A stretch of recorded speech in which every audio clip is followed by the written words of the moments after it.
To M. Dostoyevsky, Petersburg, October 31st, 1838. Oh, what a very long time it has been since I last wrote you, my dear brother. That miserable exam. It prevented me from writing to you and to Papa and from seeing Ivan Nikolaevich. And all that for what? I didn't pass. Oh, how awful, an extra year, a whole year more. I wouldn't be so furious if I didn't know that I was turned down just out of pure malice, nothing but that. I wouldn't feel so sorry about it if my poor father's tears were not searing my soul. Until now, I didn't know what wounded self-esteem could be like. I would have blushed had that feeling taken possession of me. But do you know, I feel like crushing the whole world just like that. I ruined so many days before the exams. I took sick, I lost weight. I came through the exam with flying colors in every sense of the term, and I was left back. That's the way one of the teachers, algebra, wanted it. I had been rude to him during the year, and now he had the gall to bring it up to me when he was explaining why I had been left behind. My average was 9.5 out of a possible 10, and I was left back. But to hell with it. If I have to take it, I'll take it. Why waste paper on it? As it is already, I'm seldom in touch with you. My dear friend, you philosophize like a poet, and just as your soul bears the pitch of inspiration unevenly, so your philosophy is uneven and incorrect. That in order to know more, you must feel less, and vice versa, is a rash formula. Emotional raving coming from the heart. What do you mean by the word know? An understanding of nature, the human soul, God, love. That comes from the heart, not from the mind. If we were spirits, we would live and soar in the sphere of that thought over which our soul hovers when it wishes to fathom it. But since we are dust, men, we have to comprehend it, but we cannot embrace it all at once. It is reason that conducts thought through the frail membrane into the soul. Reason is a material faculty. The soul or the spirit lives by the idea that is whispered to it by the heart. An idea is born in the soul. Reason is the instrument, the machine that is set in motion by the fire of the soul. And so, this is the second point, human reason, when it strays into the domain of knowledge, operates independently of feeling, that is, of the heart. But if the goal is to understand love and nature, then a clear field is open to the heart. I won't get into an argument with you, but let me tell you that I do not agree with you about poetry and philosophy. Philosophy should not be taken as an ordinary mathematical problem in which the unknown is nature. But note that a poet in a moment of inspiration perceives God. Hence, he accomplishes the mission of philosophy. Hence, the poet's ecstasy is a philosophical ecstasy. Hence, philosophy is also poetry, only a higher degree of it. It strikes me as strange that you should reason in the spirit of today's philosophy. How many mixed up philosophical systems have sprung up in ardent, intelligent minds? In order to obtain a reliable result from this diverse heap, you have to bring it under a mathematical formula. Such are the rules of today's philosophy, but I have let myself get carried away. Without accepting your feeble philosophy, I nevertheless do accept the existence of its feeble results, my comments on which I will spare you. Brother, it is sad to live without hope. I look ahead, and the future terrifies me. I am drifting around in some cold polar atmosphere where no ray of sunshine has crept. It is long since I have experienced bursts of inspiration. On the one hand, I often find myself in the same state as the prisoner of Chillon. Remember? After the death of his brothers in the dungeon? No poetic bird of paradise will ever fly in to visit me and warm my soul that has grown cold. You say I am secretive, but then my dreams of yesteryear have forsaken me, and those wonderful arabesques I once upon time created have lost their golden luster. The thoughts whose rays used to set my heart and soul aglow have lost their fire and warmth. Or else it is my heart that is hardened, or I dare not go on. I am terrified by the idea that the whole past was nothing but a golden dream, luxuriant illusions. Brother, I read your poem. It wrung a few tears from my soul, and for a moment, the sweet whisper of memories lulled my spirit to sleep. You say you have an idea for a play. I am delighted. Write it. Oh, if you were deprived of the least crumbs of the feast of paradise, what would there be left for you? It is a shame that I couldn't see Ivan Nikolaevich last week. I was sick. Listen, I believe that glory also contributes to the poet's inspiration. Byron was an egotist. His concept of glory was insignificant and vain.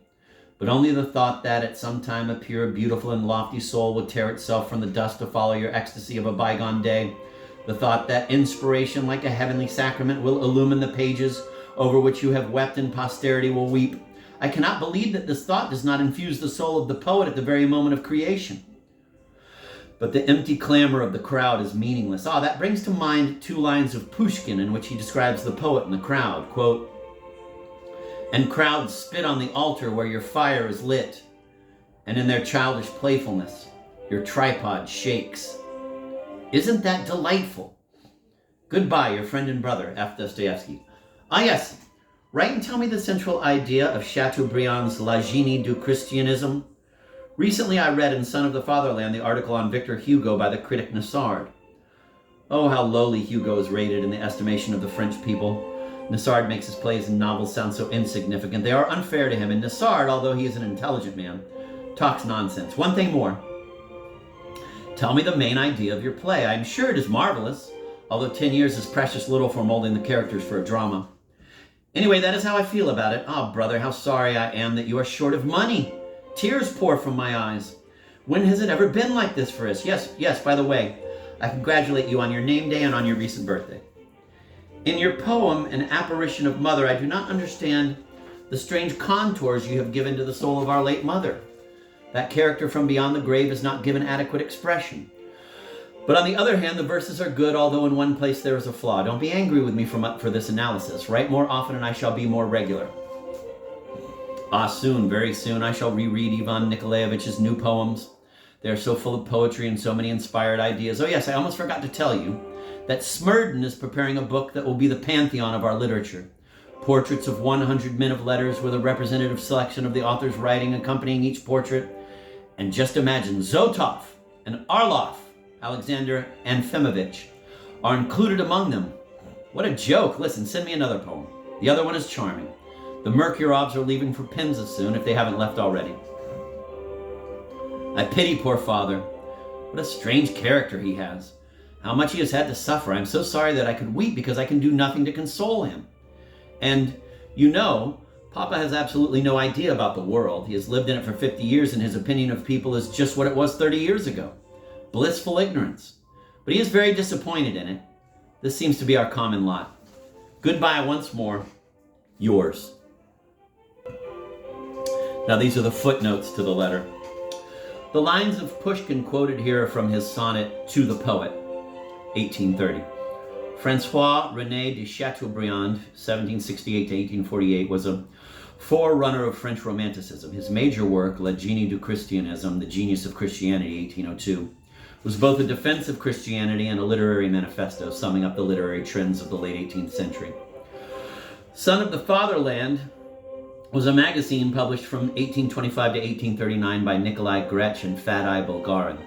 It campaigned against Romanticism in general, the frenetic school of French Romanticism in particular, frequently running full translations of the articles of French critics. Désiré Nizard, 1806 to 1888, was a French literary historian and a champion of classicism, who considered the era of Louis XIV to have been the high water mark of French literature. Mikhail's name day was November 8th, his birthday October 13th. His poem, An Apparition of Mother, has been lost, as have his other poems mentioned in letter 5.